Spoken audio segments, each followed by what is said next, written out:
The gnarled hands of a warrior tell the story of Chuck Bednarik. He delivered one of the most devastating hits of all time on Frank Gifford.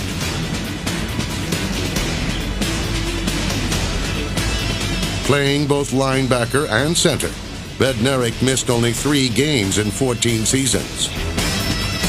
All NFL 7 times, Concrete Charlie is one of the game's most enduring legends. The Cardinals are the NFL's oldest continuously run franchise, first sketched by Charles W. Bidwill, Sr. In 1933, the Chicago Bears vice president purchased the Chicago Cardinals and built a champion. The team would win the NFL title in 1947. Sadly, it was after Bidwill's death. But Charles Bidwill Sr. will be remembered as a pillar who helped lift the NFL to prominence. Founder, innovator. Paul Brown was all of that and more. Brown built Cleveland into the NFL's dominant team of the 1950s. He later coached the Cincinnati Bengals with the same intensity. You can do better than that, Pat. 5 man, here comes the Okie Birds.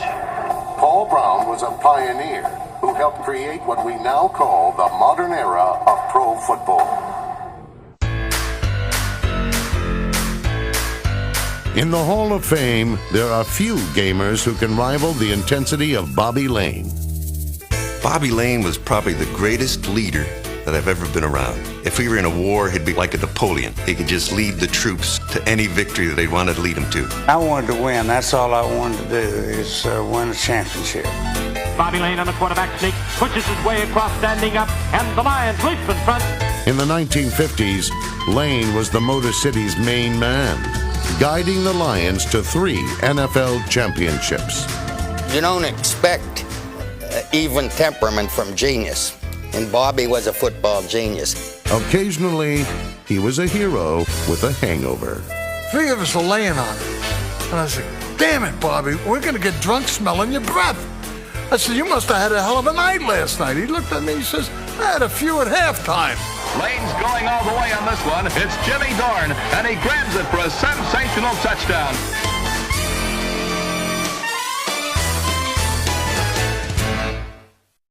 Pro football was a frostbitten game until 1946, when Dan Reeves brought it into the California sun. By moving the Rams to Los Angeles, Reeves helped make the West Coast a viable home for professional sports. Reeves' visionary leadership turned the LA Rams into a championship franchise and the NFL into a truly national enterprise. As the prize in one of pro football's first bidding wars, Ken Strong starred for 9 seasons with the New York Giants. He accounted for 17 points in the Giants' 1934 championship win over Chicago. Even a broken back in 1939 would not keep him down. He became a kicker and led the league in field goals in 1944. Strong ran, punted, and kicked his way into the Hall of Fame. As the Chicago Bears' top pick in the first NFL draft, Joe Stydahar was known for his toughness. This 6'4", two-way tackle helped the Bears win 5 divisional crowns and 3 league championships. He used his large hands and raw power to rattle opponents. He retired as a player in 1946, but returned to coach the LA Rams to 2 conference titles and 1 world championship. Number 45, Emlen Tunnell, was the first black player signed by the New York Giants. Known as Offense on Defense, Tunnell was a key member of New York's famed umbrella defense. At the time of his retirement in 1961, he held the NFL record for most career interceptions with 79. During his career, Emlen made all NFL 4 times and played in 9 Pro Bowls.